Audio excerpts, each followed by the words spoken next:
대한 이야기입니다. 출애굽기 4장 10절에서 17절까지의 말씀입니다. 출애굽기 4장 10절에서 17절까지입니다.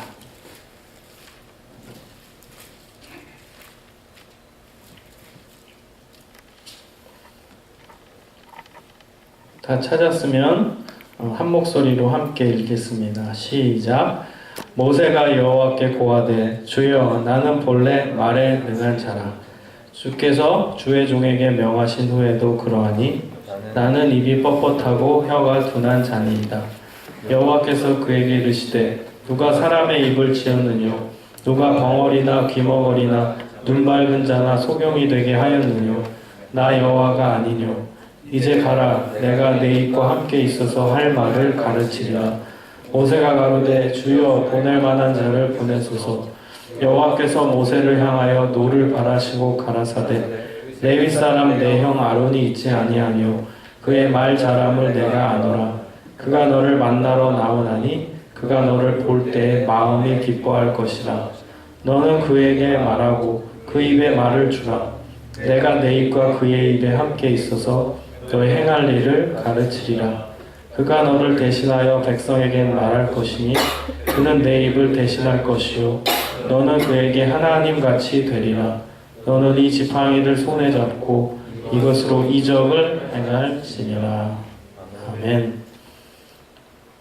출애굽기 3장, 출애굽기 4장은 하나님께서 모세를 하나님의 일에 쓰시기 위해서 부르시는 장면입니다. 너무너무 중요하죠.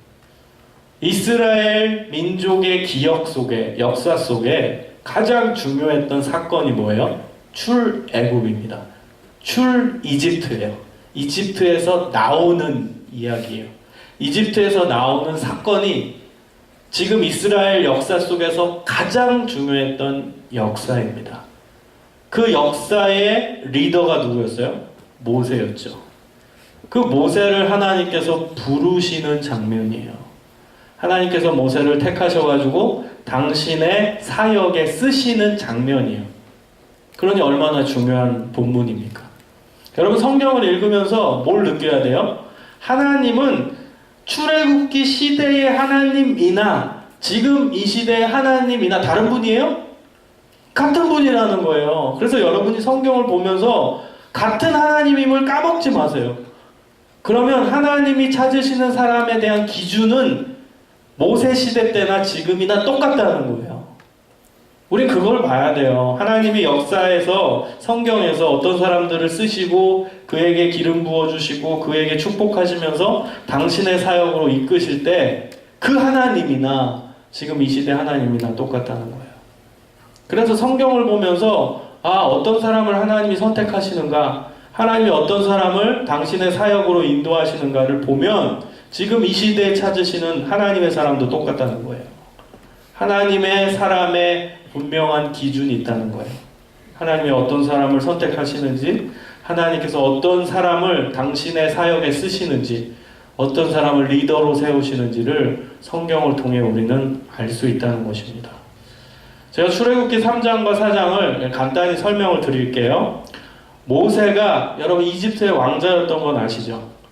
그러다가 살인사건이 나가지고 도망을 가거든요. 어디로 도망가냐? 미디안 땅이라는 곳으로 도망을 갑니다. 그리고 그 미디안 땅에서 무려 몇 년간 살았게요? 40년이나 살았어요. 오, 공부한 사람들 많네. 40년이나 살았어요. 40년. 엄청나죠? 40년을 광야에서 살았어요. 거기서 했던 일은 목자였어요. 평범하게, 아주 평범하게 양을 치는 사람이었어요. 사람들과 교제하거나 사람들 그 공동체에서 리더 역할을 했던 게 아니라 그저 양을 치는 사람으로 40년간 살았어요. 여러분 그거 아세요? 모세는 40년 동안 목자였어요. 양을 치는 목자. 사람을 다스리는 리더가 아니었고 양을 다스리던 목자였다는 사실입니다. 매일 똑같은 생활이 반복돼요. 여러분 목자만큼 루틴한 삶이 없어요. 맨날 똑같아요. 맨날. 아침에 일어나면은 양에게 밥을 먹여야 되죠. 물을 줘야 되죠. 그리고 그게 모자라니까 걔네들 데리고서는 풀을 찾아 나서는 거예요. 그래서 풀을 찾으면 또 먹입니다. 그러다 저녁에 돌아와요. 또 물을 줘요. 그 다음에 이제 재웁니다. 그리고 자긴 자요. 아침에 일어나요. 똑같아요. 맨날 똑같아요. 얼마나 지겹겠어요. 40년 동안 똑같은 일을 하는 거. 여러분은 축복받은 거예요. 그래도 다양한 일을 하잖아요. 공부도 하고 다양한 드라마도 보고 다양한 방송도 시청할 수 있는 아주 버라이어티한 삶을 살고 계시잖아요. 간접 체험을 하면서. 그렇지? 모세는 얼마나 재미없었겠어요. 그래서 3장 1절에 보면 모세가 호렙산으로 갑니다. 학자마다 이제 추측하는 게 다 다른데 저는 그렇게 생각합니다. 이 모세가 하나님에 대한 갈급이 있었다고 저는 확신해요. 왜냐하면은 그 당시 호렙산, 다른 쪽에서는 시내산이라고 언급됩니다. 지금도 이쪽에 가면 있어요. 시내산 실제로 있습니다. 이집트 지역에 가면 있습니다. 그 시내산, 호렙산에 왜 갔냐? 그 호렙산의 별명이 하나님의 산이었어요. 그 당시에. 무슨 얘기예요? 하나님이 그곳에 살고 계시다고 믿었어요.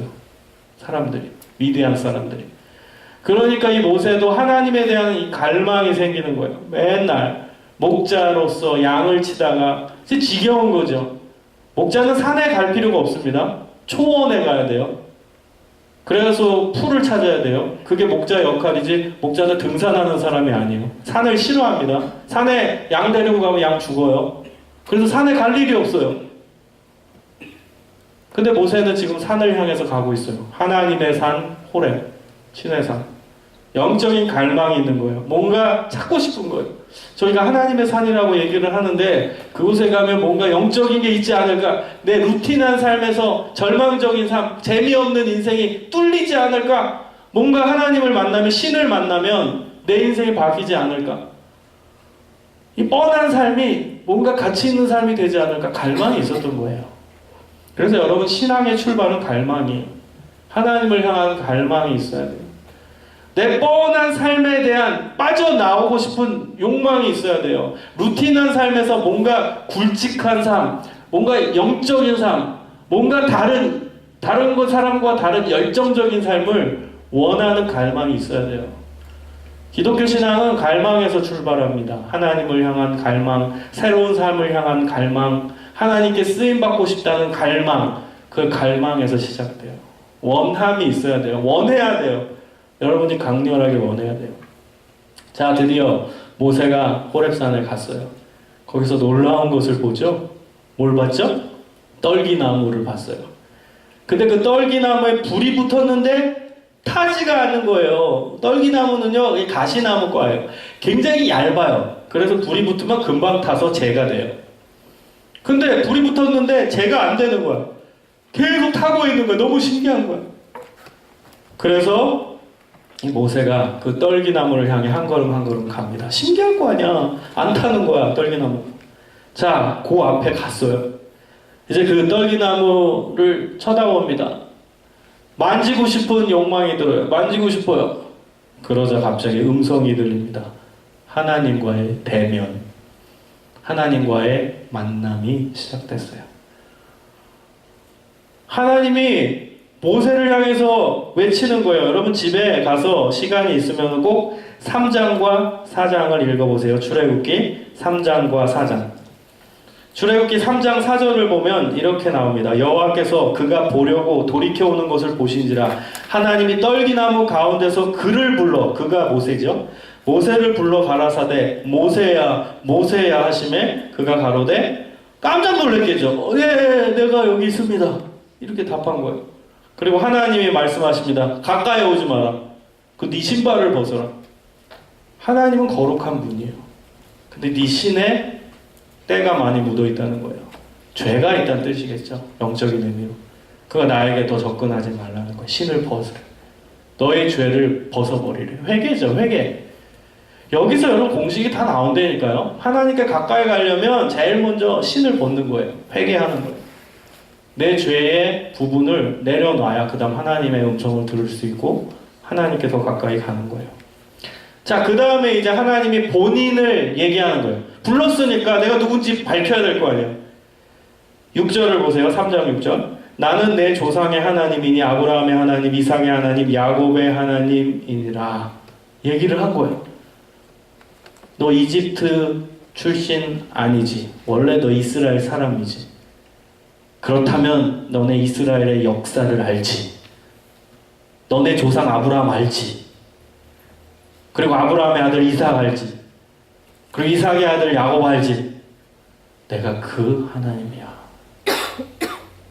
아브라함의 하나님, 이삭과 함께했던 하나님, 야곱과 함께했던 그 하나님이야. 너희 민족이 믿는 그 하나님이야. 본인을 얘기한 거예요. 자, 그 다음에 너무나 놀라운 말씀을 7절부터 쭉 하는 거예요. 너희 백성이 지금 이집트에서 엄청난 고난을 받고 있는 거 내가 안다. 그 얘기를 쭉 합니다. 내가 너희의 괴로움을 다 이해하고 있고 공감하고 있다. 이제 때가 됐으니 이집트에서 내 백성을 이끌고 나오겠다. 근데 놀라운 거는 뭐예요? 그 일에 너를 쓰겠다. 그 놀라운 역사에 모세, 너를 내가 쓰겠다. 엄청난 일이죠. 엄청난 일. 자, 모세가 너무 두려웠겠죠. 너무나 황당했겠죠. 그래가지고 제일 먼저 내가 이집트에 만약에 간다면 가서 이집트 파라오 왕한테 서서 뭐라고 얘기합니까? 어떤 권위를 가지고 제가 가야 되죠? 그냥 가가지고 그냥 내 백성 내놓으시오 하면은 파라오가 얼씨구나 그래 줄게 라고 얘기하겠습니까? 하나님? 당신이 누군데요? 누가 이집트로 보냈냐고 얘기를 해야 되죠? 그렇게 하나님께 질문을 합니다. 모세가. 그랬더니 하나님이 누구신지 언급하시죠. 14절 3장 14절 너무 중요해요. 하나님이 모세에게 이르시되 나는 스스로 있는 자니라. 또 이르시되 너는 이스라엘 자손에게 이같이 이르기를 스스로 있는 자가 나를 너희에게 보내셨다 하라. 하나님은 피조물이 아니잖아요. 하나님은 누가 만든 존재가 아니잖아. 태초부터 In the beginning of the world 세계의 처음 시작부터 나는 스스로 존재했다는 거예요. 하나님은 스스로 존재했대요. 본인의 이름이에요. 본인의 특성이에요. 이거보다 더 하나님을 잘 표현할 수 있어요? 하나님은 스스로 계신 분. 그 안에 놀라운 의미가 담겨져 있죠. 전능하신 하나님. 스스로 계셨으니까 능력이 있는 거죠. 태초부터 계셨죠. 그 의미가 다 스스로 있는 자에 내포되어 있죠. 자, 모세가 하나님의 그 뜻을 이해합니다. 그러나 바로 간다고 얘기합니까? 아니면은 자꾸 뺍니까? 자꾸 빼요. 가가지고 그냥 내 백성 내놓으라고 하면은 뭐 바로가 듣겠어요? 안 들을 겁니다. 그랬더니 하나님이 결론부터 얘기합니다. 내가 너를 통해서 이스라엘을 이집트에서 이끌고 나오겠다. 그거 믿으라. 이 얘기를 한 거예요. 그리고 축복받으면서 나올 수 있게 내가 도와주겠다. 이집트 사람들이 전부 이스라엘 백성들한테 먹을 것도 주고 금도 주고 은도 줘서 너희를 축복 가운데서 이집트에서 나오게끔 해줄 거다. 이 결론부터 얘기하는 거예요. 일어날 거다. 그런 놀라운 역사가 일어날 거다. 모세에게 희망을 주시는 거예요. 근데 모세는 안 믿어요. 안 들어요. 그걸 안 믿었다기보다는 두려운 거예요. 하나님의 사역은 믿을 수 있어요. 그런 일이 있을 수 있군요. 하나님이니까. 그런데 그 중심에 내가 해야 되는 거야. 그 일을. 그걸 못 믿겠는 거예요. 그거는 알겠는데 하나님의 역사면 충분히 가능하다고 제가 확신을 하는데 그 중심에 내가 있다는 거, 내가 그 일을 해야 된다는 거, 그건 도저히 내 상식으로는 이해가 안 가는 거예요. 그래서 모세가 뺍니다. 안 됩니다. 못 갑니다. 그랬더니 4장에 이제 넘어가면 하나님이 기적을 보여줍니다. 하나님이 모세에게 능력을 줘요. 너 옆에 지금 뭐 갖고 왔냐? 제 지팡이 갖고 왔습니다. 그냥 양을 치는 지팡이입니다. 평범한. 그 지팡이가 기적의 지팡이가 될 것이다. 자, 한번 그 지팡이를 땅에 던져봐라. 던졌더니 뭐가 됐어요? 뱀이 됐어요. 4장 3절을 봐요. 지금 능력을 주시는 장면이에요. 뱀이 된 거예요. 그리고 다시 잡아봐라 했더니 다시 지팡이가 돼요. 자, 그 다음에 너 손을 품에 넣어봐라. 그랬더니 어떻게 됐어요? 6절에 보면 4장 6절 거기에 나병이 생겼어요. 문둥병이 생겼어요. 그걸 다시 넣어봐라 했더니 손이 다시 깨끗해졌어요. 이거 왜 보여주신 거예요? 내가 이렇게 능력 많은 하나님이다 이거예요. 그리고 그 능력을 너에게 줄게요. 이집트에 가서 그 기적 해봐. 그 다음 말 안 들어? 그러면은 그 지팡이를 나일강 물에 딱 대봐. 그럼 피가 될 거야. 능력의 지팡이야. 너의 손에 내가 하나님의 능력을 줄게. 그러니까 가라 이거예요. 능력도 줄 테니까 가라 이거예요. 가! 모세 가! 자, 여러분 같으면 가겠어요? 가야지. 능력까지 줬는데 왜 안 가? 근데 모세는 못 간다고 해요. 그리고 이제 오늘 본문 말씀으로 들어가는 거예요. 왜 못 간다고 얘기하죠? 10절. 모세가 여호와께 고하되 주여 나는 본래 말에 능치 못한 자라. 주께서 주의 종에게 명하신 후에도 그러하니 나는 입이 뻣뻣하고 혀가 둔한 자니라. 말더듬이라는 뜻이에요. 여러분, 모세는 말더듬이었어요. 아세요 그거? 모세의 핸디캡은 말더듬이였어요. 하나님, 저는 말더듬이에요. 말 되게 못해요. 말 어눌해요. 만약에 이 말빨을 가지고 이집트 파라오한테 가서 내 백성을 보내라 얘기하면 바로가 웃으면서 넌 말이나 좀 잘해라 그럴 겁니다. 이거예요. 나 못 가겠다. 말빨이 안 돼서 못 간대요. 말이 혀가 어눌해가지고 도저히 전 말을 못하는 사람이라 못합니다. 여러분, 리더의 요즘에 리더와 관련된 책 보면은 저는 리더십을 굉장히 좋아해요. 그래서 세부 전공의 하나가 제 리더십인데, 리더십 관련된 책을 다 보면은 공통점이 뭐가 나온 줄 알아요? 언변의 능력이에요. 특히 미국 대통령 같은 경우는 전부 언변의 능력이 있었어요. 연설의 능력. 그 최고의 리더의 조건에 10가지 중에 꼭 들어가요. 언변의 능력. 그러니 세상적 기준에 봤을 때 모세는 탈락이죠. 말이 어눌하고 혀가 뻣뻣한데 무슨 리더를 합니까? 그 얘기를 하는 거예요. 하나님, 저는 리더의 조건에 못 듭니다. 못해요. 이 말빨 가지고 누구를 감동시키고 어떤 사람을 제가 데리고 나오겠습니까?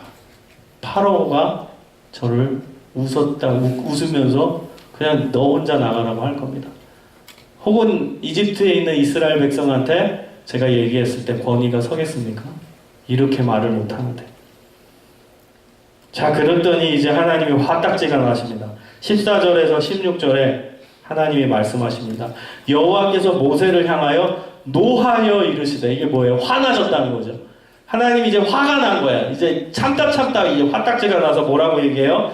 내 형 아론이 있지 않냐? 아론은 말빨이 최고다. 아론 말 잘하지 않냐? 그가 너를 만나러 나오리니 그가 너를 볼 때에 그의 마음에 기쁨이 있을 것이다. 너는 그에게 말하고 그의 입에 할 말을 주라. 내가 내 입과 그의 입에 함께 있어서 너희들이 행할 일을 가르치리라. 여러분, 결론적으로 하나님이 이집트의 리더를 2명 세운 거예요. 모세와 아론. 그거 아십니까? 이집트 왕한테 가가지고 담대하게 얘기한 사람은 모세예요, 아론이요? 아론이었어요. 모세는 행동만 한 거예요. 그 대변인 역할을 형이었던 아론이 합니다. 그래서 여러분, 모세와 관련된 영화 다시 바꿔야 돼요. 모세가 당당하게 가서 야, 이 파라오야! 얘기한 게 아니에요. 모세는 그냥 폰만 잡고 지팡이 짚고 서 있고 옆에 아론이 얘기한 거예요. 당당하게. 그리고 지팡이 한번 던졌더니 그냥 뱀이 되고 그냥 잡고 그 나일강가에 가가지고 나일강을 딱, 모세는 행동만 한 거예요. 성경에는 모세가 이르되 뭐 이런 표현이 나와요. 근데 그 모세가 얘기한 게 아니라 아론이 얘기한 겁니다. 그러나 주체를 모세가 리더였으니까 모세로 얘기한 것 뿐입니다. 이제 여러분 바로 아세요, 성경의 내용을. 아론이 담대하게 얘기한 거고 모세는 행동만 한 것입니다. 그래서 결론적으로는 하나님이 모세와 아론을 동시에 같이 보냈다는 거예요. 저는 여기서 리더의 조건을 찾았어요. 이 본문에서. 그 첫 번째는 뭐였냐면 안 하겠다고 빼는 사람이에요. 리더의 조건. 놀랍죠? 안 하겠다고 빼는 사람이 리더의 조건입니다. 이것이 하나님 사전의 역설이라는 거예요. 여러분, 성경은 역설의 책입니다. 다 역설이에요. 하겠다고 하는 사람은 하나님이 별로 안 지켜줘요. 안 하겠다고 빼는 사람이 리더의 조건이에요. 왜 웃지? 웃는 사람 뭐 회장 후보야? 왜 웃어? 혼자 옆에 막 웃고 있는 웃는 사람 있어요? 자, 이스라엘의 첫 번째 왕이었던 사울이 어땠어요? 왕으로 임명되기 전에 자기가 하기 싫어서, 임명되고 나서 하기 싫어서 어떻게 됐어요? 숨어버린 사람이에요. 여러분 그거 아세요? 이스라엘의 왕 첫 번째 왕, 역사의 가장 중심에 선 사람이죠. 이스라엘 최초의 왕이에요. 하나님이 고르고 골라서 누굴 택했어요? 사울이라는 사람을 택했어요. 임명했어요. 그 소식을 사울이 들었어요. 너무 무서워서 짐 뒤에 숨어버렸어요. 큰 짐 뒤에 숨어서 쪼그려서 아무도 못 보게. 그 당시에는 이제 선지자가 와서 기름 부어줬거든요. 사무엘이. 기름 안 받으려고 짐 뒤에 숨어 있었어요. 그게 사울이었어요. 안 하려고 뺀 사람이에요. 나 못하겠다고. 근데 하나님은 놀랍게도 못하겠다고 버티는 사람을 시켜서 리더로 만듭니다. 왜 그럴까요? 이유를 알아야 돼요. 하나님은 능력 있는 사람을 찾으시는 게 아니에요. 능력 많은 기독교인은 잘해도 자신의 능력 가지고 해냈다고 무의식적으로 생각하게 됩니다. 그건 인간이기 때문에 어쩔 수 없어요. 이런 사람도 하나님 일을 하긴 하죠. 그러나 위험 요소는 뭐죠? 원래 능력이 많아. 그래서 하나님의 일을 잘했어. 그럼 말로는 하나님이 하셨어요 얘기할 수 있지만 내 무의식에서는 내 능력도 같이 일했습니다 라고 고백할 수밖에 없어요. 인간이니까 어쩔 수 없어. 그게 뭐 나쁘다는 게 아니야. 뭐 능력 원래 많은 거 뭐 태어날 때부터 축복받은 걸 뭐 어떡하라고. 그래가지고 잘 해냈어. 그 사람은 더 조심해야 되죠. 더 영적으로 더 조심해야 돼. 그 사람들은 머릿속으로 이건 내 능력 가지고 했어 라고 자동적으로 생각하게 돼요. 그런데 진짜 능력 없는 사람, 정말 못하는 사람, 못하겠다 해서 진짜 할 수 없는 자격 미달인 사람, 그 사람을 하나님이 택하셔. 근데 그 사람이 해냈어. 그럼 그 사람의 고백 속에, 믿음 속에, 그 실제 사실 속에 그 사람의 능력이 한 게 아니라 하나님이 하신 거죠.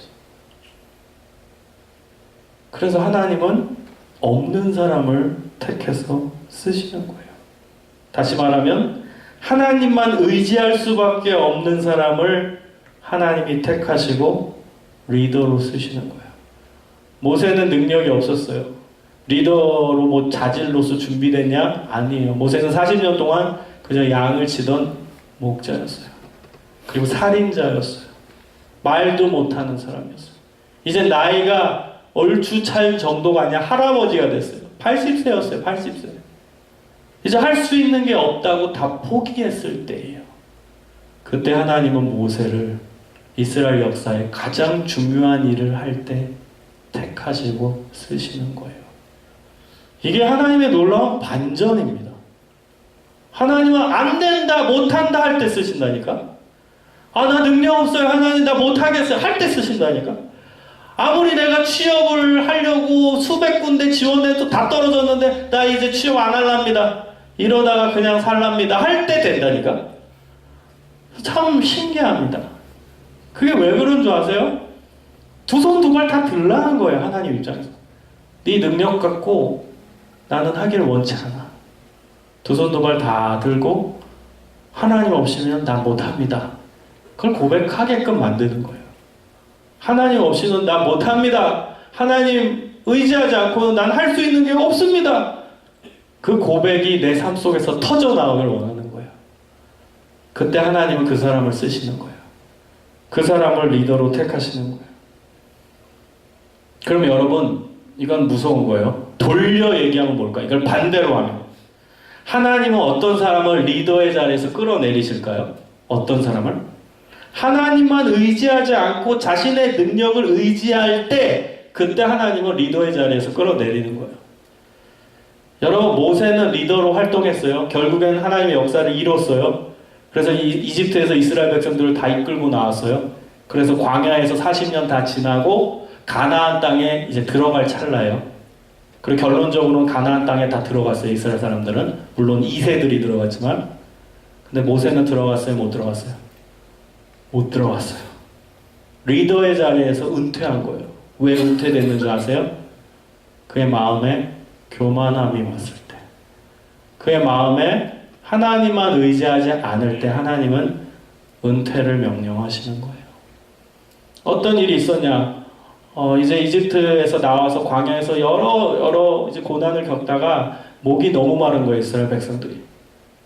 좀 지나서에 있었던 일이에요. 이집트에서 나와서 한참 지났을 때 일인데 목이 너무 말라서 하나님께 기도하는 거예요. 하나님, 이게 불평이죠, 기도라기보다는. 하나님이 목말라서 이스라엘 백성들 다 죽게 생겼습니다. 어떡합니까? 하나님이 방법을 주세요. 저쪽에 한번 돌이 있는데 그 돌을 지팡이로 한번 세게 쳐라. 믿음으로. 그럼 물이 나올 거다. 근데 모세는 어떻게 했죠? 지팡이를 한 번 친 게 아니에요. 2번 쳤어요. 이게 그냥 단순히 뭐 지팡이 2번 쳤다고 그게 뭐 잘못이다. 하나님 그렇게 쫀쫀한 하나님이냐. 그런 의미가 아니에요. 지팡이를 2번 쳤다는 건 하나님의 명령을 듣지 않았다는 뜻이에요. 이제 하나님 의지하지 않겠다. 내 판단에 따라 하겠다. 이거예요. 하나님은 한 번 치라고 했죠? 안 칠 겁니다. 2번 칠 겁니다. 이거예요. 그때 하나님은 은퇴 명령 내리시는 거야. 넌 리더로 이제 은퇴다. 이젠 네 스스로 하는구나. 네 스스로 판단하는구나. 이제 내려와라. 이스라엘의 왕, 첫 번째 왕 사울 똑같아요. 처음에는 집 뒤에 숨어서 나 못해요 하나님 없이는 나 못해요, 나 능력 없어요 이러던 자가 정작 왕이 되니까 싹 바뀝니다. 점점 변질이 되는 거예요. 왕이 되니까 권력을 누리니까 변질이 되는 거예요. 이제 하나님이 명령하십니다. 사울아, 너 아말렉이라는 이 나쁜 놈, 하나님도 안 믿고 하나님 욕하는 저 나라에 쳐들어가서 거기에 있는 모든 걸 다 죽여라. 하나님 명령 내려요. 자, 사울이 갔어요. 아말렉이라는 지역에 가서 전쟁을 치릅니다. 이겼어요. 근데 살찐 양, 맛있게 생긴 소 다 끌고 와요. 하나님은 분명히 죽이라고 했는데 이제 교만해진 거예요. 하나님 다 죽이라고요? 얼마나 아까운데 이 맛있게 생긴 거. 내가 데리고 올 겁니다. 내 판단이 맞아요. 하나님 얼마나 아깝습니까? 이거 양소 죽이면 이게 얼마나, 이게 돈이 얼만데. 하나님 판단 잘못하셨어요. 내 판단이 맞아요. 이건 살려야 돼요. 우리 동네로 데리고 가야 돼. 그래서 잘 키워서 이제 고기도 먹고 그다음 장사에 시장에 팔기도 하고. 얼마나 좋습니까? 이득이 되지 않겠어요? 내 판단이 맞아요. 하나님 얘를 죽이면 어떡합니까? 그때 하나님은 사울에게 은퇴 명령을 하십니다. 이제 너의 시대는 끝이다. 그리고 사무엘을 통해 다윗을 세우지요. 새로운 왕으로. 자, 여러분 아시겠어요? 하나님이 쓰시는 사람, 돌려서 얘기하면 하나님이 쓰시지 않는 사람, 명확히 차이가 납니다. 교만함이 올 때, 하나님의 음성을 듣지 않을 때, 하나님의 판단보다 내 판단을 더 신뢰할 때, 그때 은퇴할 때입니다. 조심해서 해야 돼요. 저는 요즘에 이제 한국 기독교에 문제들이 많이 터져 나오잖아요. 특히 뭐 대형교회, 뭐 목회자들에 대한 문제부터 나오는데, 하나님은 그분들 쓰셨어요. 저는 하나님이 그분들 안 쓰셨다고 절대 얘기 안 합니다. 그분들 다 쓰셨어요. 하나님 리더로 다 세웠어요. 근데 사울이 되어버린 거예요. 왕이 된 이후의 사울. 바위를 2번 친 모세가 된 거예요. 그때 하나님이 은퇴 명령 내리시는 거예요. 이제 너의 시대는 갔다. 이제 나 너 안 쓸련다. 잘 썼어요. 하나님이. 그런 큰일한 목사님들. 그러나 마음이 높아지고 하나님의 음성보다 자기의 판단과 경험을 신뢰할 때, 교만해질 때 하나님은 더 이상 일하지 않으십니다. 여러분, 이거 무서운 얘기예요. 무서운 얘기. 한번 쓰임받는 게 중요한 게 아니에요. 지속적으로 쓰임받아야 그게 하나님의 사람입니다. 한번 하나님이 쓰시고 평생 쓰임받는 사람이 돼야지. 쓰시는 것까지는 좋았는데 중간에 변질돼서 하나님이 은퇴 명령을 내리신다면 얼마나 안타깝습니까? 얼마나 슬픈 얘기입니까? 여러분, 끝까지 하나님이 쓰시는 사람이 되기를 축원합니다. 그런 사람이 되세요. 다음 두 번째입니다. 하나님은 협력할 수 있는 사람을 리더로 세우십니다. 기독교적 리더예요. 이제는 자기가 우두머리가 되려고만 하는 카리스마적인 리더십의 시대는 갔어요. 성경에서는 이미 갔지만 이 시대에도 그런 리더는 필요치 않습니다.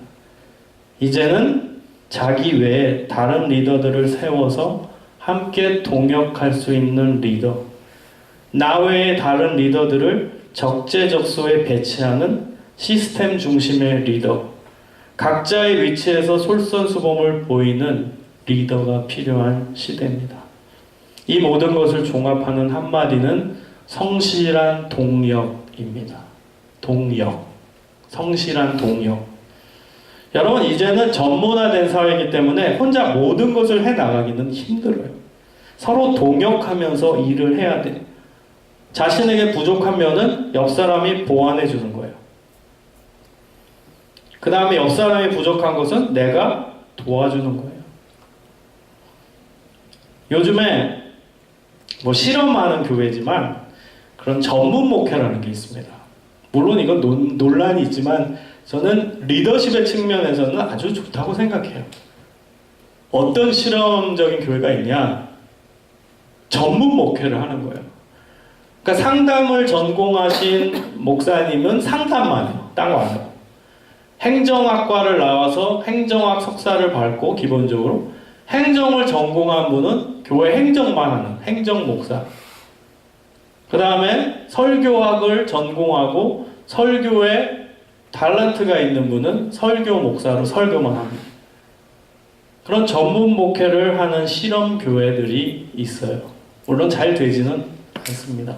한국교회 상황에서. 근데 리더십의 측면에서는 연구해 볼 만한 내용이에요. 성경에 보면 동역했던 인물들이 나오죠. 바울은 혼자 선교 여행한 게 아니에요. 바울이 굉장히 엄청난 역량이 있고 탤런트가 있어서 혼자 다 한 것 같이 생각이 들지만 사실 바울 곁에는 든든한 동역자가 항상 있었어요. 처음 이제 1차 선교 여행을 떠날 때는 바나바라는 엄청난 조력자가 있었어요. 그 바나바는 물질도 굉장히 많았던 사람이에요. 경제적인 것도 꽤 가지고 있었던 능력자였어요. 그 사람이 바울 곁에서 바울의 사역을 다 도와줍니다. 그 다음에 2차 때는 실라라는 사람이 바울과 함께 합니다. 그리고 그 이후의 선교 사역에서는 아들과 같은 디모데를 세워서 디모데와 함께 사역을 해요. 항상 주변에 같이 일하는 사람이 있었다는 거예요. 예수님도 제자들을 키우죠. 여러분, 왜 예수님에게 제자가 왜 필요합니까? 그 능력 많으신 하나님이 혼자 일하면 되지. 왜 제자가 필요합니까? 동역하기 위해서. 같이 일하려. 그리고 오늘 본문의 주인공인 모세도 그 뒤에 보면은 동역을 해요. 그가 1000부장, 100부장, 50부장, 10부장을 세워서 리더로 세워서 같이 일합니다. 같이. 모세 혼자서 그 많은 이스라엘 백성을 이끌고 갈 수가 없었어요. 그래서 여러 동역자들을 세워서 함께 협력하면서 일했습니다. 여러분, 하나님께서 쓰시는 리더는 뭐든지 혼자 해내려 하는 교만함을 가지지 않습니다. 혼자 다 하는 거 하나님이 좋아하지 않아요. 자신이 능력 있는 사람으로 인정받는 거 하나님 안 좋아합니다. 하나님은 옆 사람과 같이 협력해서 함께 공동체로 일하시는 걸 너무너무 좋아하십니다. 그게 하나님이 일하시는 방식이에요. 여러분, 하나님도 사실 공동체로 존재하시는 거 아시죠? 삼위일체가 뭐예요? 공동체라는 뜻이에요. 그래서 창세기 1장에 보면은 태초에 하나님이 천지를 창조하실 때 주어가 뭐로 되어 있는 줄 알아요? 다 우리라는 복수예요. 우리가 하자. 우리가. 하나님 입장에서 우리는 복수잖아요. 우리가 우리의 형상대로 사람을 만들자. 우리라고 나와요. 삼위일체 하나님, 성부 하나님, 성자 예수님, 성령 하나님이 공동체적으로 같이 존재하시는 거예요. 같이 일하시는, 하나님부터 공동체적으로 동역하시는 분입니다. 여러분, 오늘 본문에서 하나님의 의도는 모세 혼자 보내지 않기를 원하셨어요. 모세가 불평 안 했어도 하나님의 사전에는, 하나님의 계획 속에는 아론을 같이 보내길 원하셨어요. 둘이 협력해서 이스라엘 백성들을 이집트에서 이끌고 나오기를 원하셨다는 것입니다. 여러분, 동역의 조건이 뭘까요? 같이 일하는 조건. 관계 중심적이 돼야 돼요. 관계 중심적.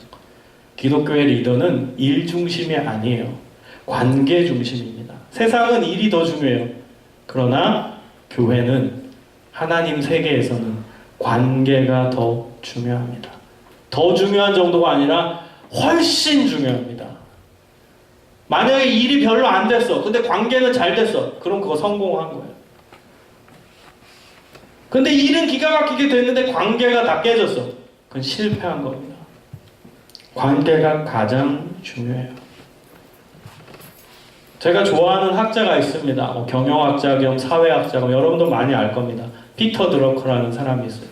저는 이 사람의 책을 거의 다 읽어봤는데, 이 사람의 책 가운데 너무나 통찰이 있었던 그 문구 하나가 있어요. 뭐라고 얘기한 줄 알아요?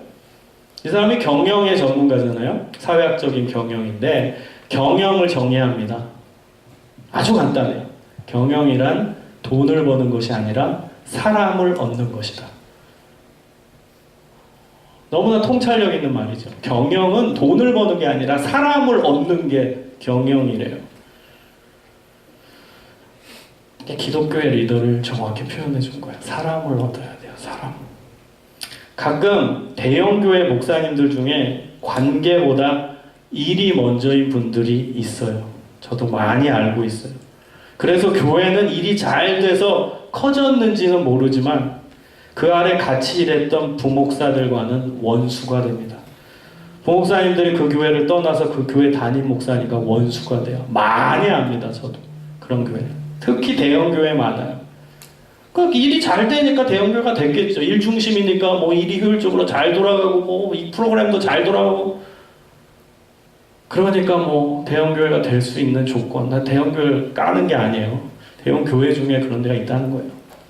현상적으로 많이 있다는 거예요. 대형교회 중에. 그렇게 일은 잘 됐는지는 모르지만 그 아래 그 일을 할 때 막 조인 받았던 부목사들이 그 아래 죽어났던 거죠. 그 일을 해내려고. 그러다가 관계가 깨지는 거예요. 그래서 진짜로 여러분, 부목사님들, 저 아니에요. 부목사님들 중에서 막 정말 힘들어하는 분 많이 있어요. 너무 힘들어요. 그래서 진짜 그 교회를 떠났을 때는 뭐 자기가 모시던 담임 목사님과 진짜 원수가 돼요. 절대 평생 보지도 않고 딴 데 가서 계속 욕하고 다니고. 그게 얼마나 안타깝습니까? 언제나 일이 잘 되면 뭐합니까? 교회가 커지면 뭐합니까?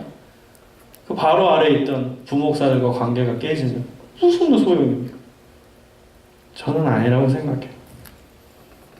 다행히 저는, 제 자랑입니다, 지금까지 저와 함께 또 제 안에서 함께 일했던 목사, 전도사, 리더들, 또 군대 사역할 때 저와 함께 했던 군종병들 지금까지 아주 잘 지내고 있습니다.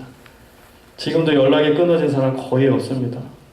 그리고 나중에 교회 개척해서 같이 사역하자고까지 공동체가 있어요. 우리 제가 같이 제 아래에서 있었던 전도사, 또 지금 목사 된 사람도 있는데 그 홈페이지가 있어요.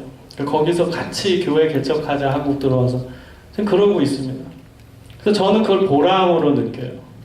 저는 정말 그럼. 우리 경신이가 뭐 저에 대해서 뭐라고 할지는 모르지만 그래도 우리 관계 좋아요. 1년 동안 뭐 일하면서 뭐 일도 잘 됐지만 관계도 우린 깨지지 않아요. 관계를 굉장히 중시합니다. 그 다음에 경신이와 진우, 경신이와 뭐 윤영이, 경신이와 애나 관계 너무 좋아요. 그치 애나야? 아니야? 내가 모르는 게 있어? 관계가 너무 좋아요. 저는 그게 보람이라고 생각해요. 그게 성과라고 저는 생각해요. 1년의 성과. 무슨 프로그램 이거 했다 저거 했다가 아니에요. 우리가 관계가 회복되고 단단해지고 좋아지는 거. 그게 성과예요. 그게. 그래서 여러분 정말 하나님이 기뻐하시는 리더가 되세요. 옆 사람과 협력하는 리더, 관계 중심의 리더가 되십시오. 그 사람을 하나님이 찾으십니다. 그런 사람이 돼요. 독불장군처럼 내가 다 하겠다. 혹은 난 이거 내 능력 다 보여줄 거야. 그런 사람 기독교적 리더가 아니에요. 그래서 여러분 오늘 말씀을 잘 기억하면서 하나님만 의지하는 리더가 되고, 그리고 자신의 부족함을 동료가 채워줄 수 있게, 그럼으로써 서로 시너지 효과를 낼 수 있는 동역의 리더가 되십시오. 관계 중심적인 사람이 돼서 함께 일하는 기쁨을 누리십시오. 지금 우리 공동체에 필요하고, 여러분이 이제 졸업하고 다른 곳에 갔을 때 여러분이 맞이하는 그 모든 공동체에 이런 사람이 필요합니다. 여러분이 그 주인공이 되시기를 주님의 이름으로 축원합니다. 우리 함께 기도하겠습니다.